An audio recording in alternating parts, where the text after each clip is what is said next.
नमस्कार बंधु, कैसे हैं आप लोग। लीजिए आज सुनिए रमा श्याम वर्मा दीदी की पुस्तक के बारे में। विद्वत जन को बोलते हुए उनसे उन दोनों पुस्तकों की समीक्षा सुनिए और जानिए कि किताब में क्या लिखा गया है, कैसे लिखा गया है, क्यों लिखा गया है। तो लीजिए सुनिए सभी वक्तव्य को। अब हमारे वीडियो को देखते रहिए और सब्सक्राइब करना बिल्कुल भी नहीं भूलिए।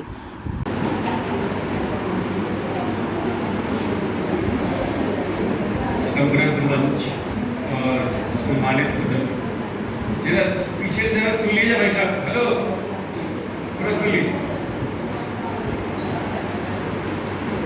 मैं रमा जी की दोनों पुस्तकों के प्रकाशन के अवसर पर टूटते कटबंध और बच्चों के रंग कविता व्यसन उनको बहुत बहुत शुभकामनाएं देता हूँ, बधाई देता हूँ।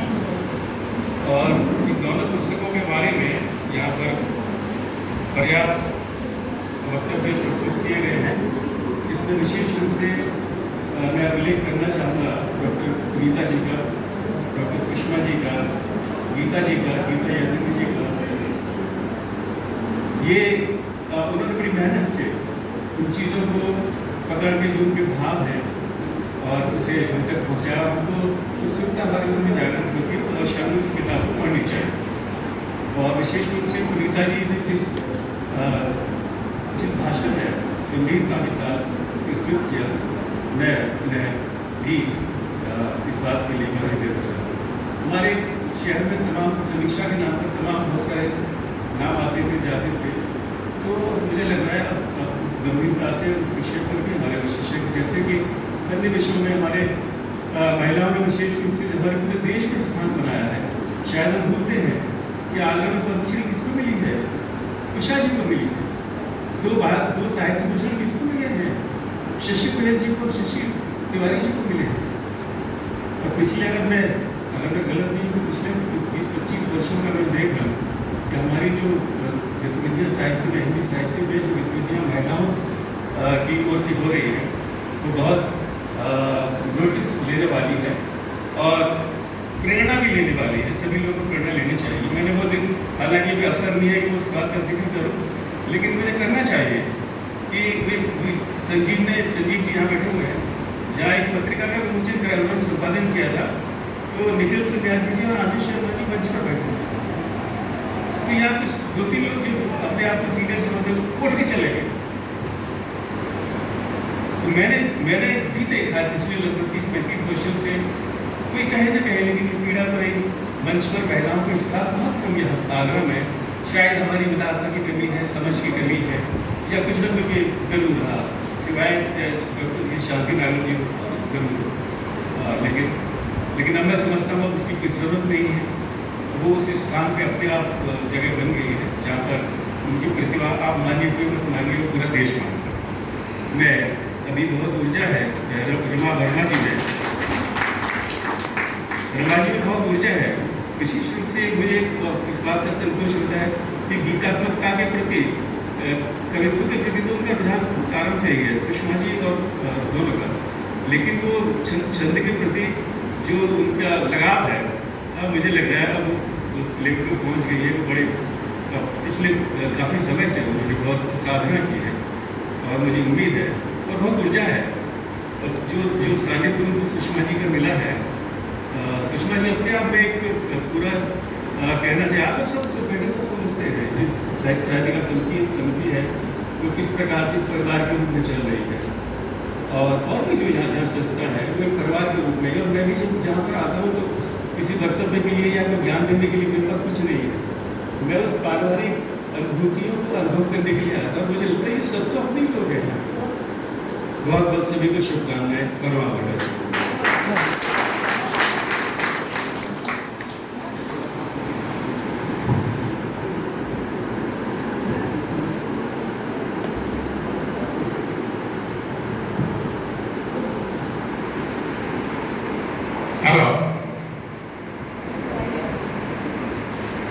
बोले सतगुरु दीन दयाल की जय। नमो ब्रह्म नित्य अनंत कल्याण कारणम शांत स्वरूपमृतम आनंदरूपशिदारणम सर्व प्राणियात्मम सर्वविश्वाधारणम नमो ब्रह्म साक्षी रूप सर्वातीत निराकारम। मैं सबसे पहले इष्ट को नमन करता हुआ परम सम्मानित मंच आज की सभा के अध्यक्ष महोदय, पंडाल में विराजमान सभी प्रबुद्धजन, मातृशक्ति, सभी को रामाजी के परिवार की ओर से, रामाजी की ओर से और खानदास की ओर से सभी का अभिनंदन, शब्दों से वंदन। आज यहाँ आने के बाद में मुझे ऐसा लगा कि कुछ सर से भी आगे चला गया। सड़क तो बहुत ही, सड़क में तो सुख सुविधाएं मिलती है लेकिन ज्ञान थोड़ा मिलता है। रामाजी अपने पति जी श्याम जी की स्मृति में जो प्रोग्राम रखा है वो बड़ा सराहनीय है। पुण्यतिथि सब मनाते हैं लेकिन ऐसा तो नहीं होता है। यहाँ ग्रंथों का, साहित्य का विमोचन होता है। रामाजी की प्रशंसा मैं अपने मुख से नहीं, अपने शास्त्रों में नारी की कोई उपमा दे, नारी की कोई गाथा करे, नारी का कोई तो नारी के बारे में कोई बता नहीं सकता। नारी सृष्टि की जननी है। मेरा तो यही कहना है कि रामाजी को इतनी भगवान लंबी उम्र दे कि ऐसी पुस्तकें लिखती रहे, ऐसी पुस्तकें लिखते रहे और हमको पढ़ने को मिलती रहे। आपने आज दो पुस्तकों का विमोचन किया है, झूठ के तटबंधन, कविता के रंग, बच्चों के संग। किताब को मैंने नहीं पढ़ा है, केवल ऊपर का नाम पढ़ा है, लेकिन किताब को देखने से मेरे को यह महसूस हो रहा है आपकी क्या प्रशंसा करूं। क्यों? किसान को देखने की जरूरत नहीं होती है। किसान की जो खेती है उसकी फसल को देखने से अंदाज हो जाता है कि किसान जागरूक है या आलस्य में भरपूर है। जाते हृदय में ज्ञान प्रकाश, जाते हृदय में ज्ञान प्रकाश, ताको सुवाव एक उछानो, नैन में बैन में सेन में जानो, उठत बैठत ही अछानो, जो उद्गार भक्त करे कैसे राख सके ने अघनु, सुंदर लाभ प्रसिद्ध दिखावत, धान को खेत पियास से जानो। धान खेती की पहचान से किसान की पहचान होती है। इनमें तो अनमोल वचन लिखे हुए हैं रामाजी के, लेकिन इनको ले जाकर के आप घर में रखोगे, उससे आपको कोई लाभ नहीं मिलेगा।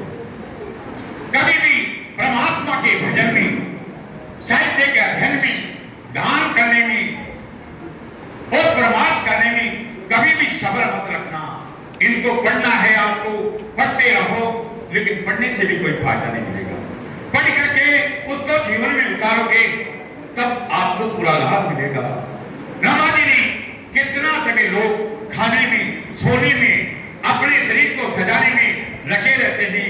घंटे लोग, ज्यादातर लोग बुढ़ी पावर के अंदर अपना समय व्यतीत करते रहते हैं। रामाजी ने कितना कष्ट सहा है, ऐसी चीजें आपके सामने पेश की है। ये समय बेकार नहीं होना है। समय बड़ा कीमती चीज है। महापुरुषों ने बताया है, समय अमोलक, समय अमोलक रकम जगत में मोड़ न पछुआवे, कहे करनी सो अब तक देर कया पछतावे। समय अनमोल चीज है। इसको 3 भागों में बांटा गया है। बीत गया तो भूतवा, भविष्य तो सपना, करना तो करने प्यारे। ये वर्तमान है अपना, ये वर्तमान है आपके पास। ये इंटरनेट का सिक्का है, इसको काम में लेना है। अनमोल समय को जो मनुष्य होता है आता है समय ऐसा भी तब वो रोता है। नवरत्न अनमोल है मगर ध्यान रहे अनमोल से अनमोल समय होता है। वक्त को नहीं समझा उसको मिटना पड़ा है। बच गया तलवार से तो फूल से कटना पड़ा है। क्यों नहीं कितनी बड़ी हो क्यों नहीं कितनी कठिन हो हर नदी की रात से चट्टान को हटना पड़ा है। एक जगह इंसान मौसम बदल गिरेगा जल गया है दीपक तो अंधेरा ढकेगा। कर्तव्य की गंगा में हमेशा बहते रहना कर्तव्य की गंगा में हमेशा बहते रहना है। कर्तव्य की गंगा में हमेशा बहते रहना है। जग में कमल के फूल के समान रहना जीना है। जग में इस बातें भी जीना दुश्मन भी विवश होके कहे तेरा क्या कहना तेरा क्या कहना। सत्कर्म से बनता है सुनहरा जीवन चिंतन से बनता है गहरा जीवन। रखना है निरंतर गतिशील दुर्गंध देता है ठहरा जीवन दुर्गंध देता है ठहरा जीवन। मानव में दाना को न बढ़ने देना भूल से भी वक्त पाप के रस्ते में न ढलने देना।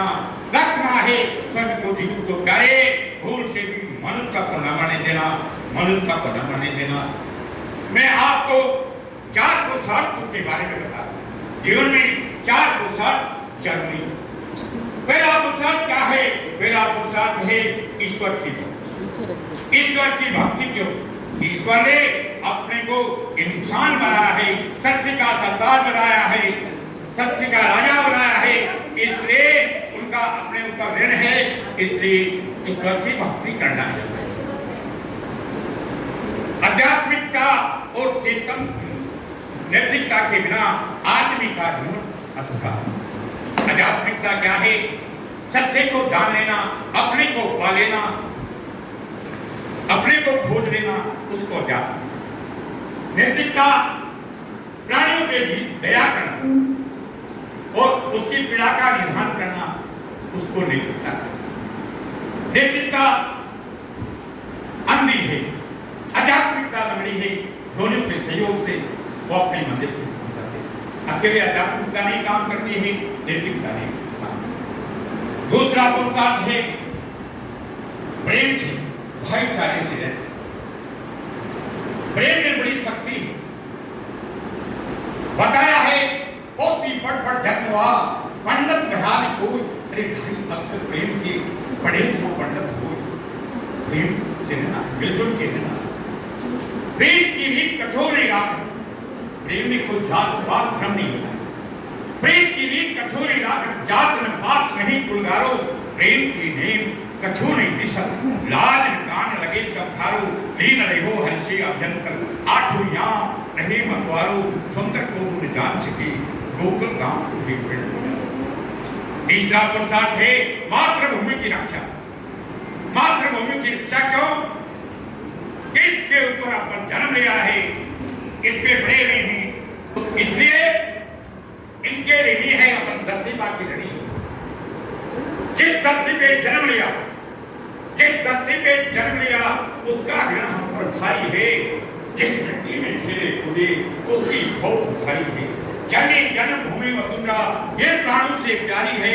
देश जाति की सबसे बड़ा पुजारी है। तन से मन से धन से भाई इस जननी का सत्कार करो। अरे मनुष्य में भेद नहीं प्रेम भरा व्यवहार करो। किसी पुणे से नर्तन पाया सबसे शिष्टाचार करो। भटके महाविद्य में उत्तम जन जन पे उपकार करो। छोड़ चलो पक्के पर याद आपकी बनी रहे। 2 दिन को दुनिया में आए फिर पछतावा नहीं रहे फिर पछतावा नहीं। चौथा पुरुषार्थ है सत्य के संचालक में सहयोग करना। तो सत्य के संचालक में सहयोग करने के लिए मैं रामा जी को धन्यवाद दे रहा हूं। आपने ये साहित्य लिखा है ये भी तो सहयोगी है। लेकिन मैं सबको बताता हूं कि जीवन में हर आदमी 5 वृक्ष जरूर लगाएं। रूप लगाना चाहिए। अपना रूप रक्षक है। घर के आगे नींव रख पीछे रखिए ठान। वृक्ष रखे तन मोल पर तो ही तेरा। वृक्ष को अपनी जान से प्रिय समझना चाहिए। इससे अपने को प्राणवायु मिलती है। इसलिए सबको मेरा ओर से निवेदन है कि हर आदमी संकल्प ले और ये चीजें जीवन में उठाए। एक मैं आप लोगों से एक मेरी प्रार्थना है, अपन जैसे शीशे में मुख देखते हैं, क्यों देखते हैं कि मेरे मुख में लगा हुआ तो नहीं, इतना नहीं, थोड़ा थोड़ा साइन करना है तो एक में कर दिया। शीशे में मुख देख तो अपने अंदर कोई बुराई है, मैंने गलती की, उनको मुझे क्या? पहले ध्यान नहीं दिया ना। सबसे उत्तम ज्ञान क्या है? एक को देख अच्छाई को ग्रहण करना, बुराइयों को त्यागना, इससे अच्छा कोई उत्तम ज्ञान नहीं है। तो मैं एक पावन धरती, आगरा की धरती, ये धरती अवतारों की धरती है, ये अपने पवित्र नदियों की धरती है, विद्वानों की धरती है। इसको नमन करते हुए अपनी वाणी को विराम देता हूँ, सबसे प्रणाम करता हूँ।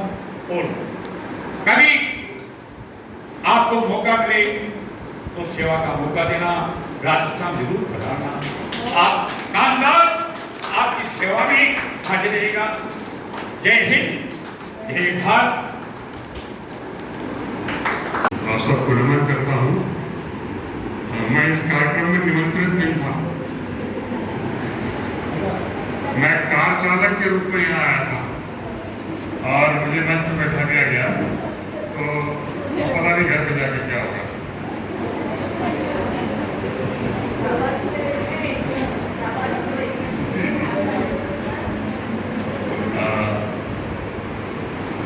साहित्य से मेरा बहुत निकट का नाता नहीं है, लेकिन एक पाठक के रूप में मैं साहित्य से जुड़ा हुआ हूँ। आदरणीय पुष्पा सिंह जी और श्रीमती रमा वर्मा श्याम जी को मैंने वर्षों से पहले से देखा है।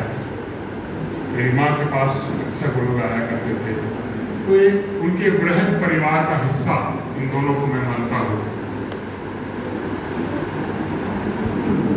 एक लेखक मुझे लगता है तभी बन सकता है आदमी जब वो अपना घड़ा भरता हो, और जब वो घड़ा छलकता है तो शायद कुछ कृतियों का सृजन होता है।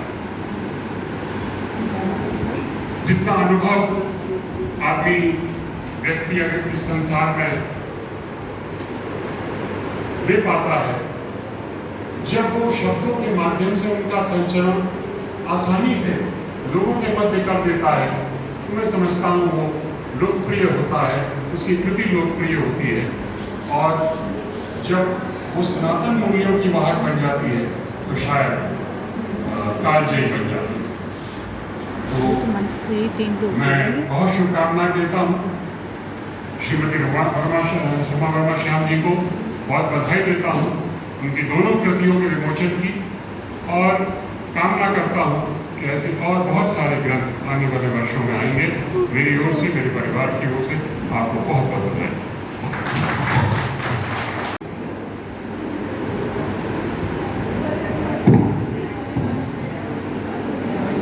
सम्मानित मंच को प्रणाम करता हूँ। आप सबकी पावन उपस्थिति और आप सब में उपस्थित उस परमपिता परमेश्वर की पावन उपस्थिति को प्रणाम करता हूँ। मैं प्रभुदयाल वर्मा सीकर राजस्थान से आपके बीच में हूँ और बहुत अच्छा लगा यहाँ आकर, और इसके लिए मैं बहुत बहुत आभार प्रकट करना चाहूँगा मेरी माता पुण्य आदरणीय रमा वर्मा जी का। और उन्होंने यहाँ बुलाकर जो सम्मान, जो आदर और जो स्नेह दिया, उससे मन गदगद हुआ। और सम्मानित मंच को प्रणाम करता हुआ एक गीत सीधा सीधा मैं आपके समक्ष रख देता हूँ। देखिए, मैं जिस जगह से आता हूँ, राजस्थान की हृदय स्थली शेखावाटी, और शेखावाटी एक ऐसा क्षेत्र है जहाँ से राजस्थान ही नहीं पूरे देश में अगर सीमा पर डटे हुए वीर सैनिकों की बात करें तो पूरे देश में शेखावाटी सैनिकों के लिए जाना जाता है, देश की रक्षा के लिए जाना जाता है। तो कुछ छोटा सा गीत में राजस्थान का गुणगान करता हुआ और उन वीरों को समर्पित जो किसी जगह विशेष का नहीं होता है, वीर पूरे देश का होता है, राष्ट्र का होता है। तो उन सभी देशभक्तों को और राजस्थान की पावन धरा को और यहाँ आगरा की पावन धरती पर ये गीत मैं आपके लिए प्रस्तुत कर रहा हूँ।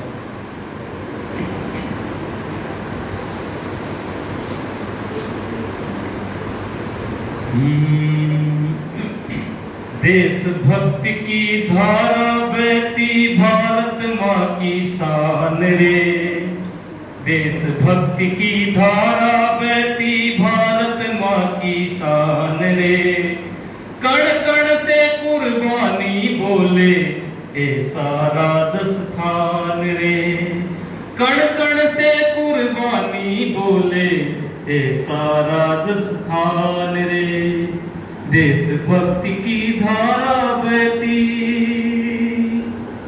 गोरा बादल पन्ना दासी। अब देखिए राजस्थान के दो ऐसे वीर जिन्होंने लड़ते लड़ते वीर गति को प्राप्त हो गए, लेकिन दुश्मन के छक्के छुड़ा दिए, गोरा और बादल। हाँ, और पन्ना धाय जो आज करोड़ों हृदयों में अमर है और उनके अपने पुत्र चंदन का बलिदान देकर उदय सिंह की रक्षा की थी। तो कहना चाहूंगा कि गोरा बादल पन्ना दासी इस मिट्टी पर वीर हुए, गोरा बादल पन्ना दासी इस मिट्टी पर वीर हुए, पद्मावत की जोर ज्वाला। और रानी पद्मिनी ने ऐसा कहते हैं कि 1600 स्त्रियों के साथ में जोहर किया था, तो बहुत गर्व की बात है। गोरा बादल पन्ना दासी इस मिट्टी पर वीर हुए, पद्मावत की जोर ज्वाला इस माटी की आन रे, इस माटी की आन रे, देशभक्ति की धारा बहती, देशभक्ति की धारा बहती ऐसा राजस्थान रे, कण कण से कुर्बानी बोले ऐसा राजस्थान रे, वीर प्रताप की अटल प्रतिज्ञा। और महाराणा प्रताप ने ऐसी प्रतिज्ञा ली थी कि जब तक देश स्वतंत्र नहीं होगा तब तक मैं महलों में नहीं सोऊंगा और बिस्तर पर भी नहीं सोऊंगा, जंगलों में हमेशा वो राष्ट्र भक्ति के लिए और राष्ट्र की आज़ादी के लिए हमेशा, और थाली में भोजन नहीं करूंगा, ऐसा भी उन्होंने प्रण लिया था। वीर प्रताप की अटल प्रतिज्ञा सांगा जैसे वीर हुए, चेतक वाली टापे गूंजे हाड़ी को बलिदान रे। और हाड़ी रानी ने युद्ध में जाते हुए अपने पति को अपना शीश काट के रख दिया था जब उन्होंने सेना ने मांगी थी कि युद्ध में जा रहा हूं तो कुछ ऐसी मुझे वस्तु दी जाए जिनको देखकर मैं युद्ध करूं तो मुझे याद आती रहे और मैं दुश्मन के छक्के छुड़ा दूं। तो सबसे उन्होंने उस समय अपने कर्तव्य को समझते हुए कि इससे अगर मेरा शीश उनको दे देते हो तो इससे बड़ा कोई त्याग नहीं होगा, तो हाड़ी रानी ने इस देश के लिए अपना शीश भी दे दिया था। तो वीर प्रताप की अटल प्रतिज्ञा सांगा जैसे वीर हुए,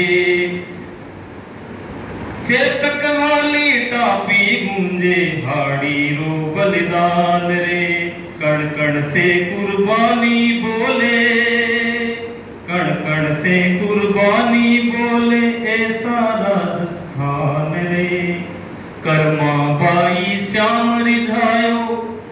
और कर्मा बाई ने उनकी भक्ति से प्रसन्न होकर श्री श्याम खाटू वाले श्याम को भी खिचड़ा खाने के लिए वहाँ उपस्थित होना पड़ा था। तो कर्मा बाई श्याम रिझायो खिचड़ प्रभु ने खाया था, कर्मा बाई श्याम रिझायो खिचड़ प्रभु ने गाया था, एक तारा पे मीरा गाती मोहन रो गुणगान रे, एक तारा पे मीरा गाती मोहन रो गुणगान रे, कण कण में कुर्बानी बोले, कण कण में कुर्बानी बोले ऐसा राजस्थान रे। और हमारा राजस्थान पंचपीरों की भूमि के नाम से जाना जाता है। बापू, हड़पू, रामदेव, गोगाजी, नेहा, पांचों पीर पधार जो मांगड़िया नेहा। तो नीचा में पीर राम दे, खाटू में श्री श्याम रे। रूणीचा में पीर राम दे, खाटू में श्री श्याम रे। काजल सिकरे जीर्ण भवानी, काजल सिकरे जीर्ण भवानी। सादा सर हनुमान रे, सादा सर हनुमान रे। कण कण में पानी बोले, कण कण में कुर्बानी बोले। ऐसा राजस्थान रे, ऐसा राजस्थान रे। अब राजस्थान की एक विशेषता और है, उस पूरा गीत नहीं सुनूंगा, 4 पंक्तियां गीत की, और क्योंकि समय की सीमा है। हाँ, तो राजस्थान को जाना जाता है उनकी माट गायकी की एक शैली है, और उसके लिए राजस्थान को केसरिया बालम आओ नी पधारो हमारे देश। तो माट राग को शामिल करते हुए गीत लिखा, और काफ़ी लोगों से उस गीत पर मुझे प्रशंसा मिली, लोगों ने सराहा और बहुत अच्छा लगा। वही उस गीत की एक बंद आपके समक्ष प्रस्तुत कर देता है। ये विशेष रूप से सावन में गाया जाता है, लेकिन मुझे अच्छा लगता है इसलिए मैं हर कहीं गा देता हूँ इसको। अब तो आप पधारो सजना मोरे, सावन आयो जी। अब तो आप पधारो सजना मोरे, सावन आयो जी। अखियां बहती रात दिन, जैसे नदियां नीर। अखियां बहती रात दिन, जैसे नदियां नीर। यौवन छाई बादली, बरसे तीखा तीर। सजना मोरे सावन आया जी। अब तो आप पधारो सजना मोरे, सावन आया जी। और वो संदेश रहती है कोई के माध्यम से कि जाकागा उस देश में जहां पीव का वास।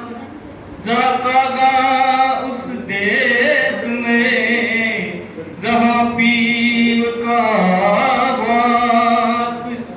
जाकर कहना नात से आप मिलन की आस। सजना मोरे सावन आया जी। अब तो आप पधारो सजना मोरे, सावन आया जी। सजना मोरे सावन आया जी। बहुत अच्छा लगा, और भविष्य में कभी वापस यहाँ आना हो तो पूरा गीत सुनाऊंगा, और गीतों का जो पिटारा है वो आपके सामने। वैसे आप आकाशवाणी जयपुर से मैं चौपाल कार्यक्रम का एंकर हूँ, देश भर में प्रसारण होता है, तो उस पर भी आप रेडियो के शौकीन, रेडियो प्रसिद्ध ऑल इंडिया रेडियो जयपुर आप गूगल पे जाके टाइप करोगे तो रेडियो मोबाइल पे मिल जाएगा। वहाँ पर भी 7 से 8 के बीच में मैं रहता हूँ, आकाशवाणी जयपुर से सुन सकते हो आप। धन्यवाद। जय हिंद, जय भारत, सभी को प्रणाम। बुलाता है मैं रोमांचित हो जाती हूँ और सोचती हूँ कैसे करूँ कैसे करूँ। मैंने एक किताब पूरी पढ़ी, लेकिन जो पढ़ा है वो जानती हूँ, उसको अपने शब्दों में कहने की कोशिश करूँ। मेरी हृदय में काव्य पथ की अनुरागिनी, परम आदरणीय साहित्य मनीषी प्रेमाराधिका श्रीमती रमा वर्मा श्याम साहित्य के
जीत जाना आ गया, हार को भी जीत जाना आ गया।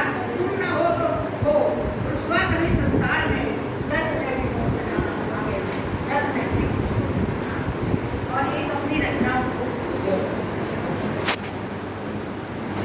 दास्ताने गम भूल अब कोई और बात, दास्ताने गम भूल अब कोई और बात कर, और है सुहानी इसमें अब न अंधियार पर।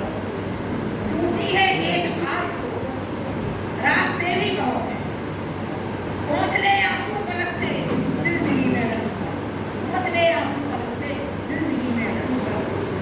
समंदर के दो किनारे मिल कभी पाते नहीं, तू किनारों से लहर से, तू किनारों से लहर से, फिर मिलन की बात कर, फिर मिलन की बात। तू चाहे तो धरती पर जगत भी आ जाए, तू चाहे तो धरती पर जगत भी आ जाएगा, न दिल को कर दे हौसला, खुद को न बर्बाद कर, खुद को न बर्बाद कर, दास्ताने को भूल कर।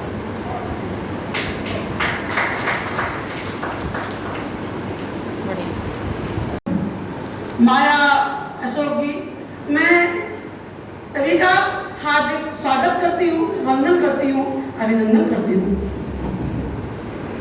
मित्रों, हम सब समय सीमा में बंधे हुए हैं, हमको ये हॉल खाली करना पड़ेगा, इसलिए मैं बहुत ज़्यादा कुछ नहीं बोलूँगी, सिर्फ 2 तक उस पुनीत आत्मा के लिए कह रही हूँ जिसकी वजह से हमने इतना बड़ा प्रोग्राम किया, जिनके लिए हमने ये महायज्ञ किया है। बस उनके लिए 2 तक, एक अपने लिए, एक उनके लिए पढ़ूंगी बस, और इससे ज़्यादा कुछ नहीं बोलूँगी। किताबें तो आपके हाथ में आएंगी, उनको आप पढ़ ही लेंगे कैसी है।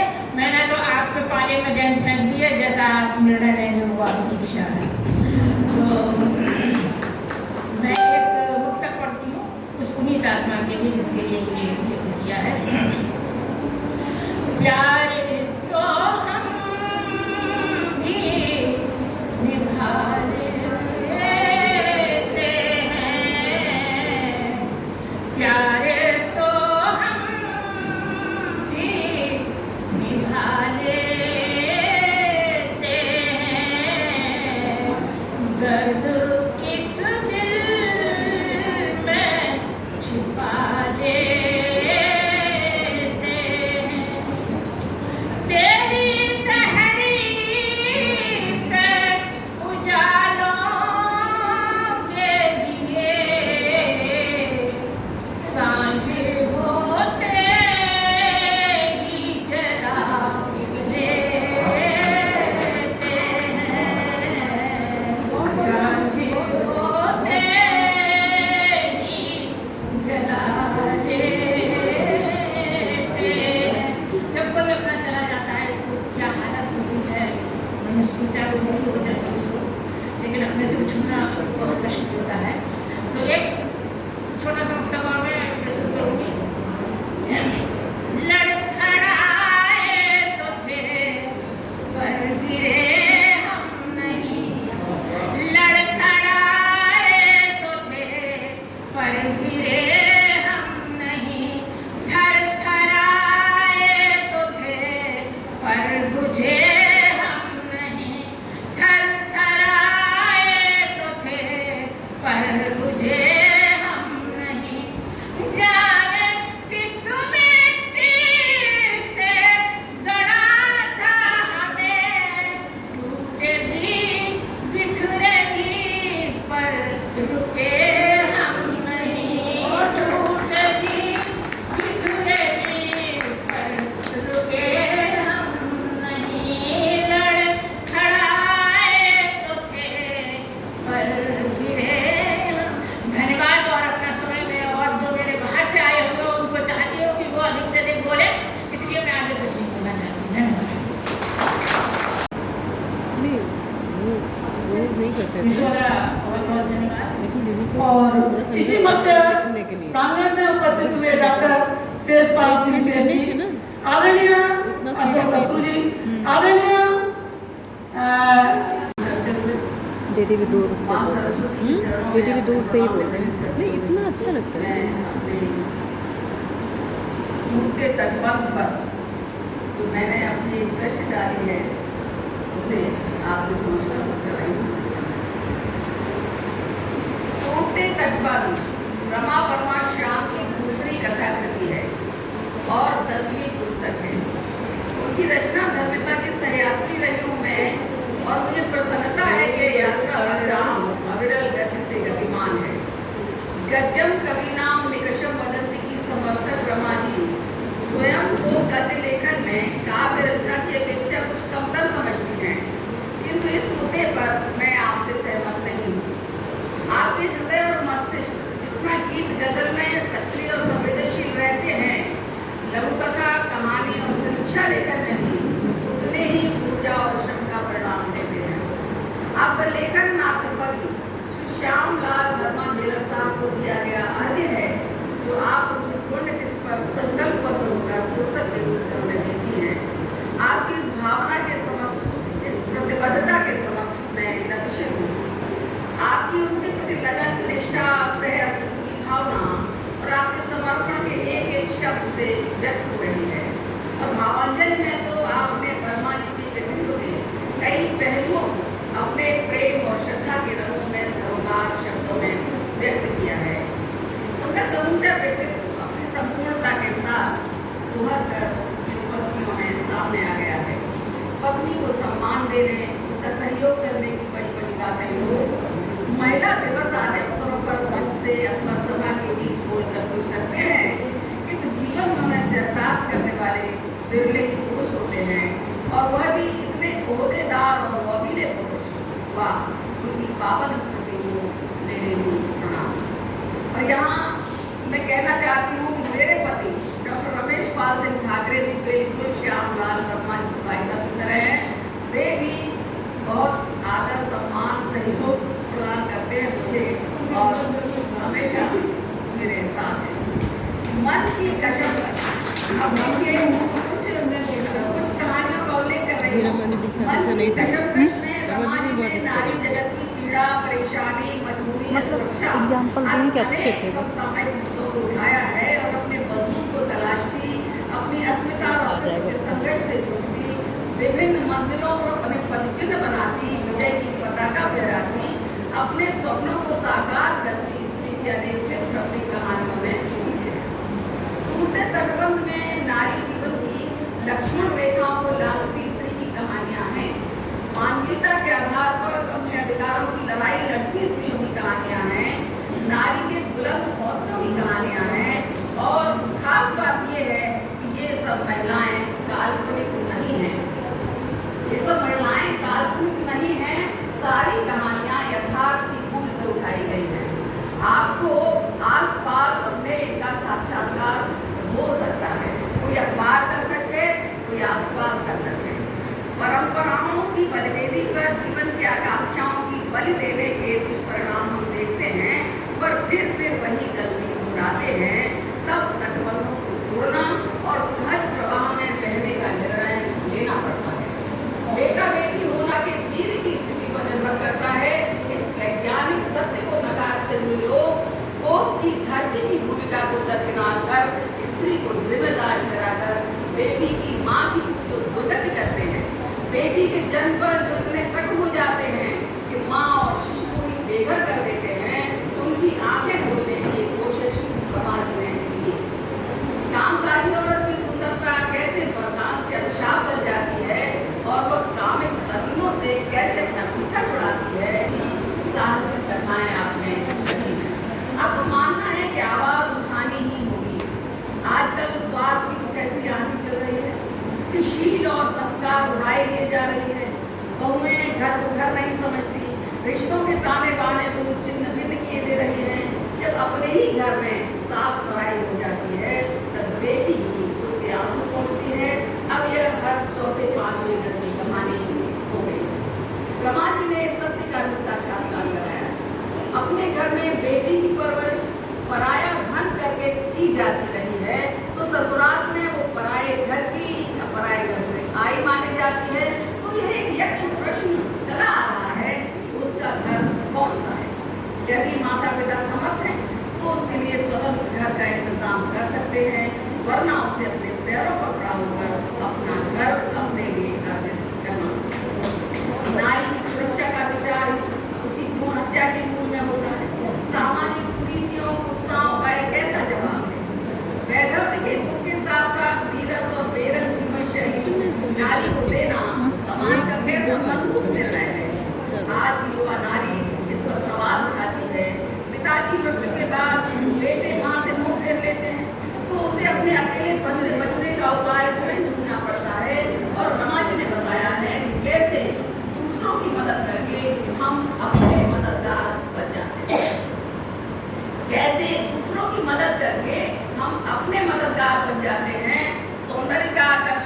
ही निश्चल प्रेम की नींव नहीं बन पाता, यह भी बताया है आपने। रोमांस का ज्वार उतरने पर जो शख्स सुबह की कीचड़ नजर आती है, वह व्यक्ति को कैसे अंधे रोड पर ले जाकर पटकती है, यह भी देखेंगे आप। वह प्यार कैसा जिसमें चाह है, समर्पण नहीं, प्रेम पात्र की प्रसन्नता और उसकी इच्छा का कोई ध्यान नहीं, केवल जुनून, आंधा जुनून। क्षमा द्वारा किया गया हृदय परिवर्तन ही इसका एक सटीक उपाय है, बशर्ते जो वह टिके। दया, करुणा, प्यार संसार के सुचारू संचालन के लिए परम आवश्यक है, यह बात सबको जाननी चाहिए। किंतु यदि अबोध बच्ची में यह बोध जाग जाए तो सोने में सुहागा है। उस बच्ची के लिए साधुवाद ये कहते हैं ना, जिज्ञासा छोड़ती है मेरे यहाँ पर। कौमार से वैधव्य तक की कथा में औपन्यासिक तत्व है, मध्यवर्ती जीवन की जीती जागती कला है, बादल और फूल की कथा, और फिर कुछ अच्छे लोगों को संदर्भित करती न्याय प्रिय दंपति की कहानी है, जो पथभ्रष्ट पति और मजबूर किंतु संघर्षरत नारी की सत्य। तो नारी जीवन का महाकाव्य है एक तरह से, अत्यंत भावशबल, मुहावरेदार भाषा विवादात्मक हो जाती है, क्योंकि लेखिका मूलतः कवयित्री है। चरित्रांकन यथार्थ के धरातल पर है, संवादों में स्वाभाविकता है, कथाक्रम यानी घटनाक्रम की योजना सुचारू है, जो भारतीय मध्य वर्गीय जीवन को पृष्ठभूमि को सजे हुए है। नारी जीवन के लिए न्याय, समानता और सम्मान की पक्षधर है रमाजी। सभी कहानियाँ उनके इस व्यक्तित्व का प्रतिफल है। अस्तु गतिमान लेखनी की अविरल गतिशीलता की शुभकामना करते हुए मैं आप सबसे विदा लेती हूँ।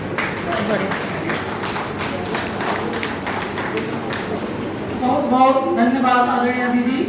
वो भी है रेखा जी, सरल हाँ वो भी है सरल। मतलब हाथ दर्द होने लगा था ना, तो हम सोचा नहीं बनाया, लेकिन अब बनाएंगे। ले मैं पकड़ लेती हूँ।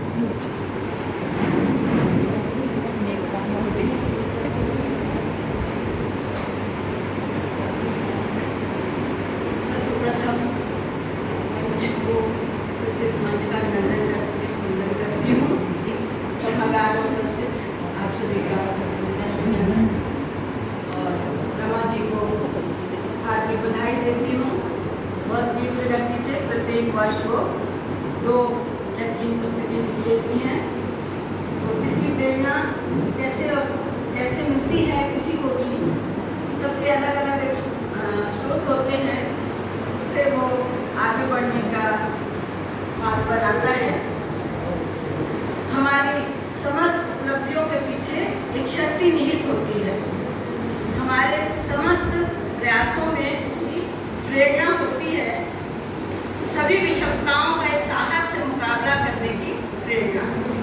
भविष्य की बुलंदियों तक पहुंचने के लिए हमारे विश्वास की आस होती है, वह प्रेरणा जो हमें कहीं से किसी से मिलती है। रमा जी की प्रेरणा के पति माननीय टेलर साहब ने जीवन की सादगी, उत्कृष्टता की विरासत, कार्य के प्रति समर्पण एवं उनका विशाल व्यक्तित्व रमा जी के लिए अनन्य स्रोत बने रहेंगे। आज हम उन्हें प्रेरित लेखों से श्रद्धा सुमन अर्पित करते हुए उनके प्रकाशमान विचारों के लिए उन्हें सच्ची श्रद्धांजलि समर्पित करती हूँ। और पुस्तक के जो कविता के रंग वस्तुओं के संग एक समीक्षा के रूप में मैंने लिखा था, इसको प्रस्तुत कर रही हूँ। साहित्य के क्षेत्र में नए नए उन्मेष लेकर रमा वर्मा जी की कविताएं, कहानियाँ, लघु कथाएं निरंतर प्रकाशित होती रहती है। इनकी प्रतिभा सर्वतोन्मुखी है। इनकी लेखनी के पारस ने कविता, कहानी जिसे स्पर्श किया वह सोना बन गया। रमा जी के लेखन में चिंतन की प्रचुर सामग्री मिलती है, जो कि एक सचेत अनुभूति की अभिव्यक्ति है और साहित्य क्षेत्र में बुलंदियों को छू रही है। हमारे समस्त उपलब्धियों के पीछे शक्ति निहित होती है, हमारे समस्त प्रयासों में उसकी प्रेरणा होती है। काव्य भूमि के समीप जाने के लिए उन प्रतिपत्तियों का अनुशीलन आवश्यक है जो कवि के काव्य तथा अन्य विधाओं की पंक्तियों में प्राप्त होता है। ये केवल चिंतन ही नहीं, आत्मा के मनन और अनुभावन के परिणाम होने से सूत्र शैली में पिरोए गए हैं। यह प्रेरणा मेरा स्वर्गीय श्यामलाल वर्मा जी थे। जीवन की सादगी और कर्मठता वो प्रेरणा ही है जो आज रमा जी साहित्य क्षेत्र में बुलंदियों को छू रही है। जीने की राह दिखाने वाले शब्दों के लिए जगमगाते चांद सितारे पति को समर्पित करते हुए आप कहती हैं कि उनके उजाले में मैं मंजिल की ओर बढ़ रही हूँ। यह शब्द पूंजी मेरी शक्ति है, मेरी संबल है, यही शब्द मेरी जिंदगी है, मेरी पूजा है। इसी शब्द लोग की अलौकिक दुनिया में आनंद प्राप्त कर रही हूँ। तुम्हारे मार्गदर्शन ने ही जीवन की दुर्गम राहें सरल बना दी। और रमा जी पारिवारिक दायित्वों को निभाते हुए दिन पर दिन लेखन की ऊंचाइयों को छू रही हैं। क्योंकि लेखनी ने अनेक सशक्त रचनाओं का सृजन किया है। साहित्य साधिका समिति की संस्थापिका तथा आगरा महानगर लेखिका समिति की पूर्व अध्यक्ष रमा वर्मा जी हिंदी तथा राजनीति शास्त्र से स्नातकोत्तर तथा बीएड हैं। आप भारत के विभिन्न राज्यों के अनेक सम्मानों से विभूषित हैं। साहित्य वाचस्पति की मानद उपाधि से सम्मानित रमा जी को भारतीय वाङ्मय पीठ कोलकाता द्वारा कामता प्रसाद साहित्य सम्मान को मध्य प्रदेश द्वारा कलम कलाधर सम्मान, काव्यवीर सम्मान और ना जाने कितने सम्मान की झोली में उनका मटकाओं की तरफ मिले हैं। एक नहीं, दो नहीं, कितनी ही पुस्तकों, कहानियों, कविताओं की रचयिता रमा जी के मधुर कंठ का कल निनाद उन्हें बच्चों की सच्ची भावपूर्ण निश्चल भावभूमि पर ले आया है, जिसने अपने 10वीं पुस्तक को रचना करने में आपके हृदय से सरलता को दे दिया है। मानव मन चम और दौड़ता है, एक ऐसी सुगंध लिए हुए हर दिशा में अपनी खुशबू बिखेर कर संपूर्ण वातावरण को सुगंधित कर देता है। कहानियाँ आगे लिखने के पश्चात रमा जी का मन बच्चों को गतिविधियों की ओर आकर्षित हो उठा और उन्होंने बाल सुलभ प्यारे प्यारे गीतों की रचना कर डाली और पुस्तक को नाम दिया कविता के रंग बच्चों के संग। माँ के हृदय की विशालता और उसके गुणों का सात्विक वर्णन करते हुए ये पंक्तियाँ मन को छू रही हैं। बड़ी निराली होती है माँ, बड़ी निराली होती है माँ, ममता सदा लुटाती माँ, हम भी उसको प्यार लुटाएं, हमको आशीष देती माँ। आज के परिवेश में कॉपी व पुस्तकों से भरा बस्ता लेकर चलना टीचर द्वारा बालकों की विवशता दर्शाता है। दूसरे स्कूल में पढ़ाई पूरी न करवाकर ट्यूशन लेने की बाध्यता को व्यक्त करने पर कविता में यह विचार की समस्या को भी आपने उठाया है। मैडम इंग्लिश वाली हैं, मैडम इंग्लिश वाली हैं, या ट्यूशन लगवा लेना, मम्मी को बता देना, या फिर पढ़ने मत आना। छोटे भाई के प्रति ममता, प्यार, स्नेह से भरपूर भाई की तकलीफ को एक बहन कैसा महसूस करती है, इसकी रचना में व्यक्त भावों को देखिए।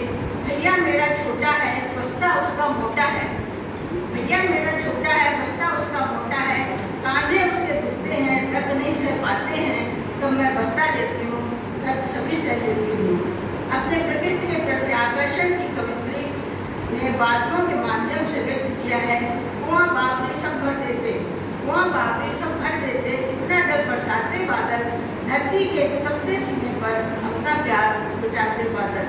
और चंद्रकलाओं के प्रति बच्चों की जिज्ञासा का वर्णन करते हुए कवित्री रमा वर्मा जी कहती हैं कि उनके मनोहार करते हैं, कभी कपड़े सिलवाते हैं और मनोहार कर पास बुलाते हैं, चंदा मामा बड़े निराले, जो कि आपने सली जी से सुना। इसी प्रकार कहीं जानवरों को मदारी और बंदर का जिक्र किया है, तो कहीं उन्होंने दादा और उनकी मित्र मंडली का वर्णन किया है। गर्मी की छुट्टियों के आनंद का तो कहना ही क्या है। नानी के घर जाऊँ, आम के पेड़ पर चढ़ जाऊँ, नानी के घर जाऊँ, आम के पेड़ पर चढ़ अमिया खाऊँ, जामुन खाऊँ, खूब धमाल मचा कर जाऊँ। गर्मी की छुट्टियाँ वही मनाओ, सभी बच्चे गर्मी की छुट्टियों का इंतजार करते हैं। इसका सचित्र वर्णन इन्होंने बहुत सुंदर किया है। आपने गुरु शिक्षा जल जीवन है, माँ की शिक्षा, टीचर की शिक्षा, बापू की शिक्षा, डॉक्टर की सीख, प्रदूषण, कबड्डी, कैलेंडर, घोड़ा रेस, ऐसे उनका मार्गदर्शन करने में सक्षम है। मैं उनकी इस नवीनतम दृष्टि के लिए अनेक शुभकामनाएं देती हूँ और उनके इस प्रयास के लिए मंगल कामनाएं प्रेषित करती हूँ। धन्यवाद। पुस्तकों का जो विमोचन है, कविता के रंग बच्चों के संग और उनका कहानी संग्रह दूसरे तत्पण है, इनके लिए मैं उनको हार्दिक बधाई देती हूँ। और इस कहानी संग्रह की जो एक शीर्षक कहानी है टूटते तटबंध, उसकी मैं समीक्षा प्रस्तुत कर रही हूँ और आशा करती हूँ कि मैं कहानी के साथ न्याय कर पाऊँ। समीक्षा क्या है, मैं क्या समीक्षा कर सकती हूँ, मैं तो बहुत बड़ा एक अपना व्यू दे रही हूँ पर। तो कहानी बड़ी रोचक शैली में लिखी गई है और आशावादी दृष्टिकोण से परिपूर्ण है। कहानी का नायक चेतन और नायिका चेतना है। चेतना की शादी हो चुकी है और चेतन जिसने शादी नहीं की है वो भी चेतना की यादों में अभी भी डूबा हुआ है। उसको पता नहीं है कि चेतना कहाँ है, लेकिन उसको इतना पता है कि उसकी शादी हो चुकी है और वो अब उसकी नहीं है। लेकिन अचानक ऐसा होता है कि चेतन जहाँ रह रहा होता है उसके सामने वाले घर की खिड़की से उसे ऐसा लगता है जैसे कि उसे चेतना दिखाई देती है। तो उसको पता नहीं था कि वो चेतना ही है, लेकिन फिर भी जब वो उसे देख लेता है तो उसे लगता है उसकी एक झलक देखने के लिए वो बेकरार रहता है। और जब वो खिड़की खुलती है तो उसे जो चेतना दिखाई देती है वो जो उसकी छवि थी उसके ख्यालों में कि वो शादी हो चुकी है, खुश होगी, अपने पति के साथ होगी, उससे वो एकदम उसको विपरीत स्थिति में दिखाई देती है। बहुत उदास रहती है, बिखरी हुई होती है और उसकी यह स्थिति देखकर वो चेतन जो है वो और ज़्यादा परेशान हो जाता है। तब मैंने उसमें कहानी में पत्र व्यवहार दिखाया है दोनों के बीच में। जैसे चेतन उसको पत्र लिखता है, पत्र में चेतना जो है उस पत्र का जवाब देती है। तो इसी पत्र व्यवहार से पता चलता है कि चेतना के पति का निधन हो चुका है, मतलब वो विधवा हो चुकी है चेतना और इसीलिए वो इतनी उदास और बिखरी हुई दिखाई दे रही है। तो चेतना का विवाह चेतन से इस कारण नहीं हो पाया था क्योंकि चेतना के पिता जो है चेतन के पिता की डिमांड के अनुसार दहेज दे पाने में असमर्थ थे। इसलिए चेतन के पिता ने विवाह से इनकार कर दिया था और चेतना का विवाह जो है दूसरी जगह उसको करने में मजबूर कर देते हैं। तो इस विवाह नहीं हुआ था तो चेतन को ये बात नहीं पता थी कि मेरे पिता ने ही दहेज की वजह से विवाह से इनकार कर दिया था और उसको आत्मग्लानि में और चेतना की यादों में घुलता रहता था।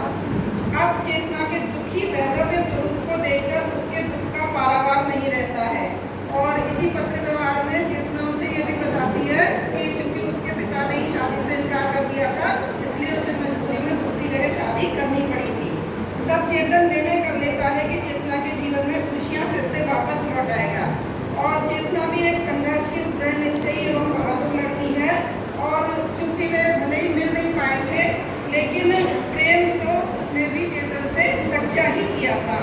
और वो सोचती है कि जब अब प्रकृति और परिस्थितियाँ उन्हें फिर से मिला रही हैं तो वह चेतन के प्रेम प्रस्ताव को स्वीकार कर लेती है और चेतन के पास वापस लौटने का निर्णय कर लेती है, मतलब वो फिर से उसके साथ घर बसाने के लिए तैयार हो जाती है।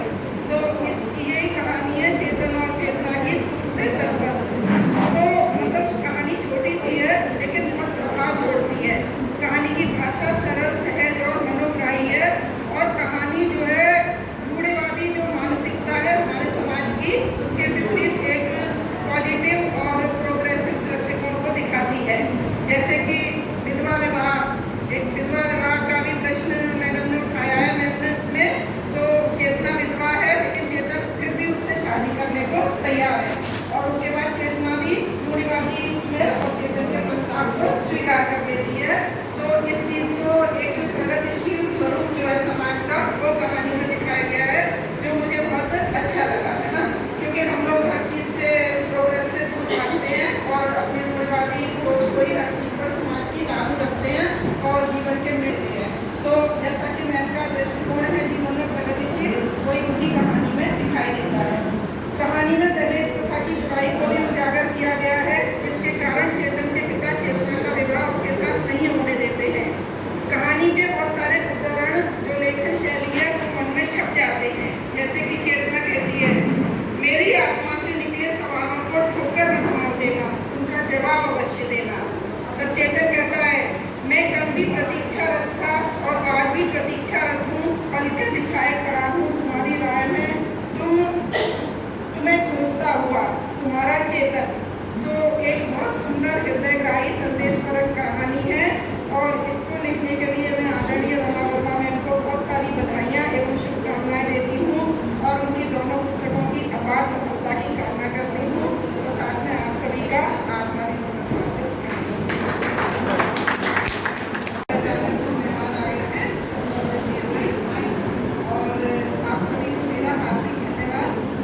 मेरे हस्बैंड के गुरु जी आने वाले हैं। आज हस्बैंड के गुरु जी आने वाले हैं, अपने बेटे बहू बच्चों आपके? हाँ, तो सुबह से उसी में आज चल रहा है। समझ लीजिए मेरी मार्गदर्शक है और साहित्य साधिका समिति सर्वोदय लेखिका मंच आदरणीय शुभम आनंद जी सभागार में उपस्थित हैं। उनसे एक दोहा मुझे अपना याद आ रहा है, तेरे भी मन आग है, मेरे भी मन आग, तेरी तुझे जला रही, मेरी बनी चिराग। बस यही कुछ तो कर दिखाया रमा जी ने। हर एक को कोई ना कोई आग जरूर सताती है, लेकिन वो उसे जला रही है या उसको जलाइज करके एक चिराग बना लिया दुनिया को रोशन करने के लिए, ये उसके लिखित पर निर्भर करता है।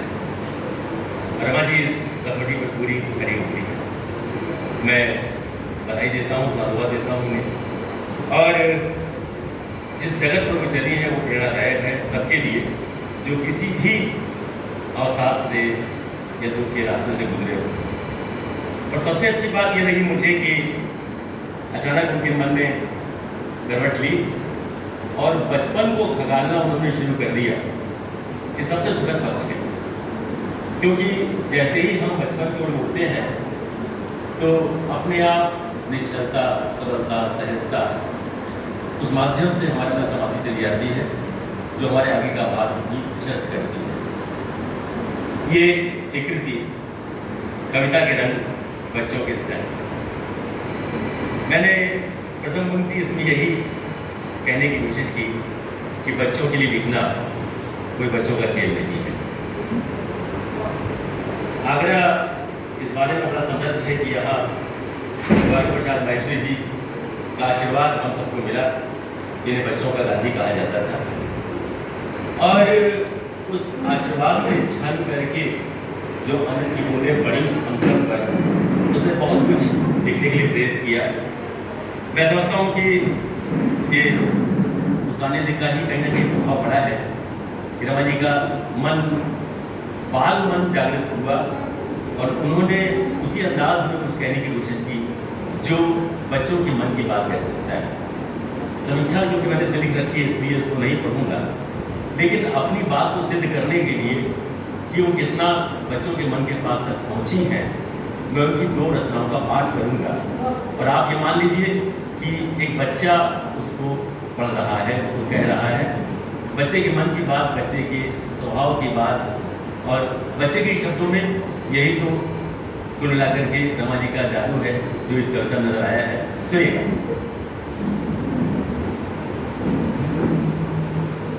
चंदा मामा बड़े निराली, चंदा मामा बड़े निराली, मुझको लगते जादू वाले, छोटे कभी बड़े हो जाते, कभी खोलते मन के ताले।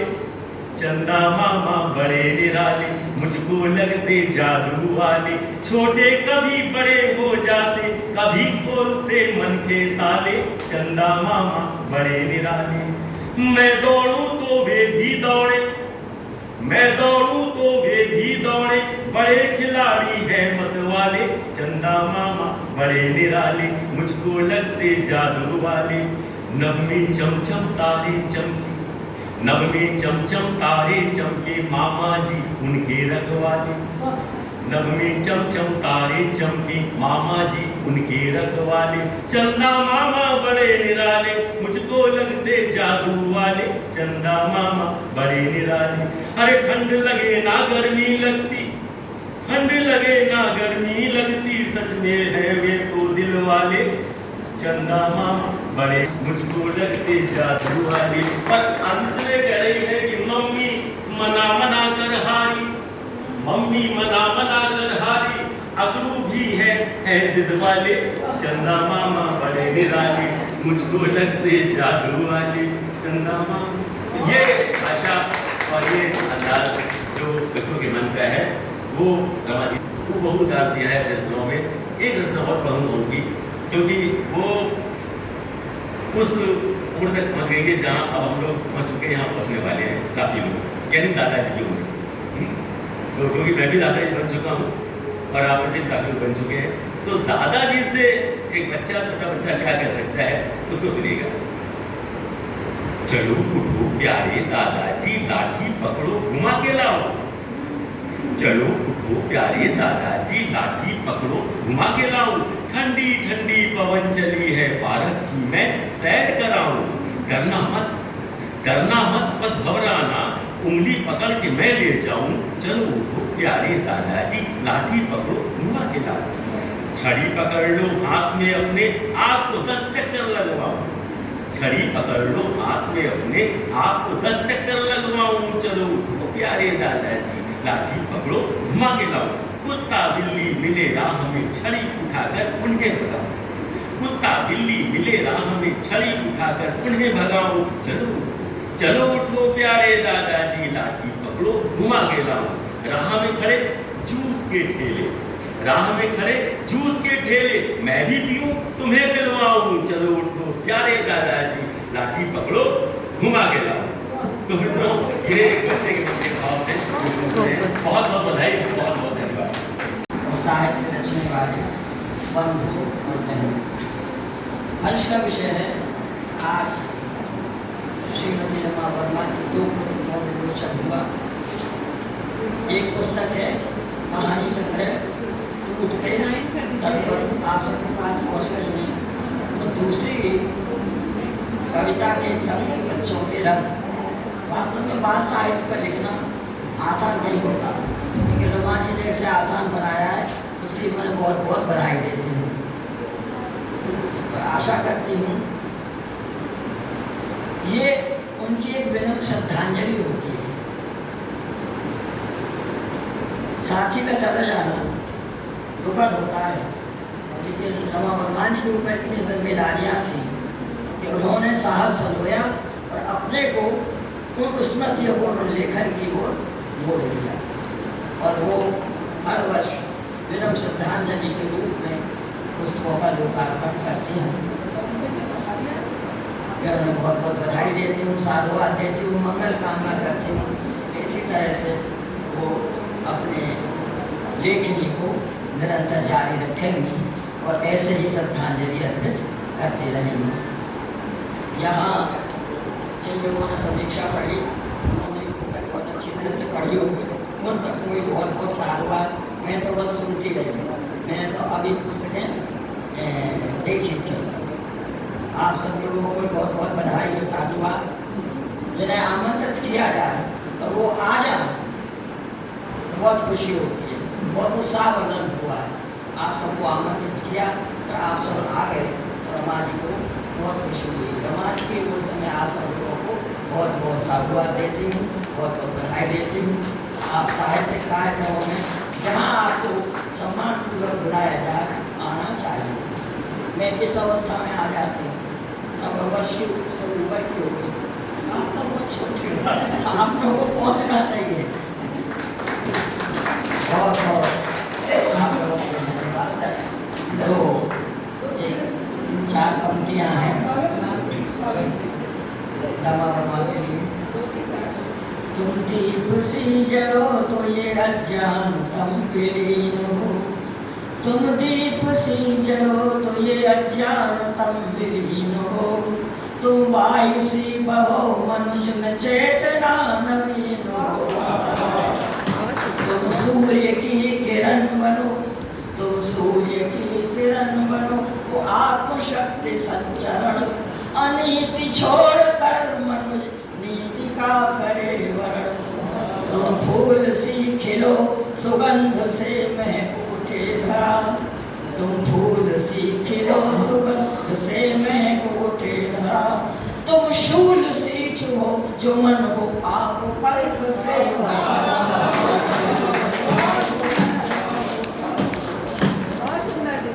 आप सभी लोगों को, आप सब लोग आए रावण जी के आंदोलन का अध्यक्ष के नाते मैं आप सब लोगों को बहुत सम्मान करती हूँ, बहुत स्वागत करती हूँ, बहुत बधाई देती हूँ। इसी तरह से आप आते रहें, जब भी रावण जी बुलाएं तब साथ में